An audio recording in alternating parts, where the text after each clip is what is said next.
10:06 a.m., Shanksville, Pennsylvania. Flight 93 was en route from New Jersey to California with 45 passengers when it went off course at 8:56 over Cleveland, Ohio.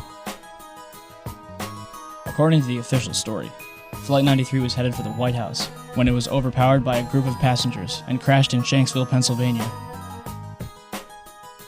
Out of all of the events of 9/11, the one that has caused the most confusion is Flight 93. It was shot down, it wasn't shot down. However, evidence suggests that perhaps Flight 93 was nowhere near Shanksville. I want to get quickly to Chris Kanicki. He's a photographer with the Pittsburgh affiliate of Fox affiliate. He was back there just a couple of minutes ago, and Chris, I've seen the pictures. It looks like there's nothing there except for a hole in the ground.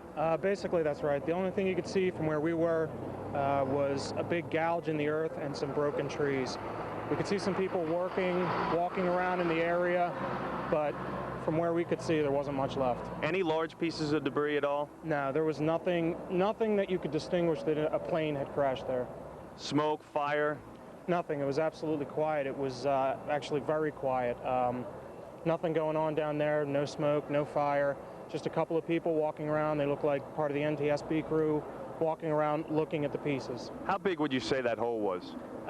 From my estimates, I would guess it was probably about 20 to 15 feet long and probably about 10 feet long or 10 feet wide.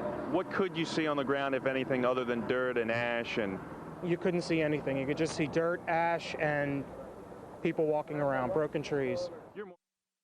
Wally Miller, a Somerset County coroner, told the Houston Chronicle, "It looked like somebody just dropped a bunch of metal out of the sky." In the Washington Post, "It looked like someone took a scrap truck, dug a 10-foot ditch, and dumped trash into it."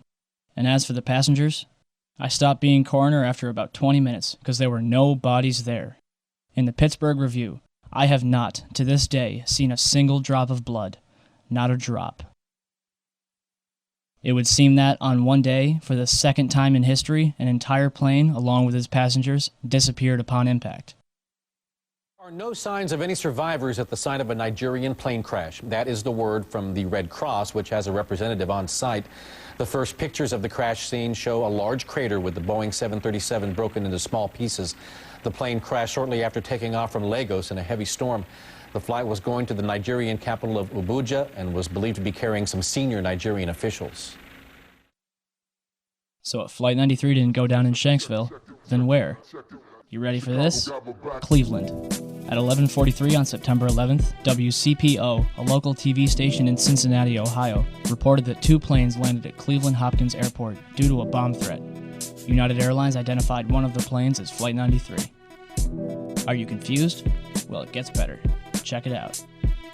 At approximately 10 a.m., Cleveland Hopkins Airport was evacuated amidst rumors that a hijacked plane was going to land.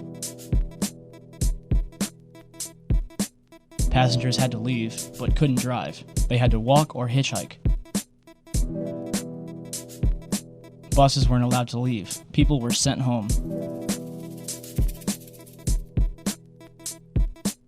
According to Associated Press and local Ohio papers, one plane landed at approximately 10:45. But Delta Airlines confirmed that their plane, Delta 1989, landed in Cleveland at 10:10. Therefore, Flight 93 landed at Cleveland at approximately 10:45. Authorities searched Delta 1989 for over 2 hours, and passengers were questioned individually. The plane dealer reported that the plane was evacuated at 12:30, but the Akron Beacon reports that a plane was evacuated at 11:15, which would make that Flight 93. Mayor White reported that the plane had 200 passengers. But a passenger from Delta 1989 describes 60 or so passengers. So at 11:15, 200 or so passengers were released from Flight 93. The passenger from Delta 1989 states that she was taken into FAA headquarters. But other reports say that passengers were brought into the NASA Glenn Research Center, located near the west end of the airport, which had already been evacuated.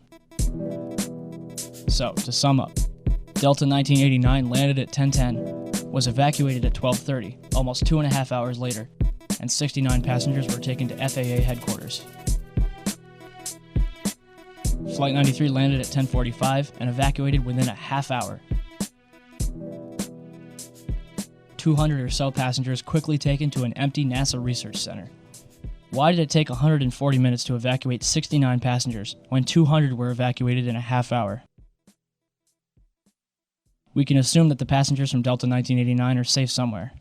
The question remains, what happened to the 200 or so passengers from Flight 93? It's interesting to note that the combined total of all the passengers from all 4 flights is 198, or 243, depending on who you ask. We may never know what really happened to Flight 93, but we do know what didn't happen.